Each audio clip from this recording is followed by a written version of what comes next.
ফিনল্যান্ডের শহর লাপল্যান্ডে -8 degree সেলসিয়াসে Christmas উদযাপন করলেন ক্রিস্টিয়ানো রোনালদো। খ্রিস্টানদের সবচেয়ে বড় ধর্মীয় উৎসবের দিনটিকে স্মরণীয় করে রাখতে পৃথিবীর সর্বোত্তরের এই শহরটিতে বেড়াতে আসলেন ফুটবলের এই মহাতারকা।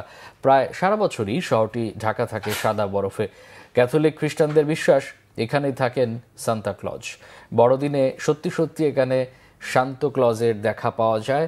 সৌদি প্রো লিগের ক্লাব আল নাসর থেকে ছুটি নেওয়া রোনালদো বড়দিন উদযাপন করতে চলে এলেন লাপল্যান্ডে। সান্তা ক্লজের গাড়িকে বরফের মধ্য দিয়ে টেনে নিতে দেখা যায় যে প্রজাতির হরিণকে, সেগুলোকে দেখা যায় এই অঞ্চলে। গ্রীষ্মকালে মধ্যরাতেও সূর্যের দেখা পাওয়া যায় লাপল্যান্ডে। পর্যটক টানতে বৈচিত্র্যের অভাব নেই শহরটিতে। রোনালদো লাপল্যান্ডে এলেন সান্তা ক্লজের সঙ্গে তার বাচ্চাদের পরিচয় করিয়ে দেওয়ার জন্য, ক্রিসমাসের অসাধারণ অনুভূতি নেওয়ার জন্য। সেখানে রোনালদোকে দেখা গেছে পরিবারের সদস্যদের নিয়ে স্কি করতে, সান্তা ক্লজের সঙ্গে দেখা করতে, এমনকি -8 ডিগ্রি সেলসিয়াসের তীব্র ঠান্ডা পানিতে নেমে গোসল করতেও দেখা গেছে 39 বছরের পর্তুগিজ ফুটবল মহাতারকাকে। চলতি বছরের বাকি কয়দিন আর মাঠে ফিরবেন না রোনালদো, বিশেষ করে 2025 সালের 9 জানুয়ারি পর্যন্ত।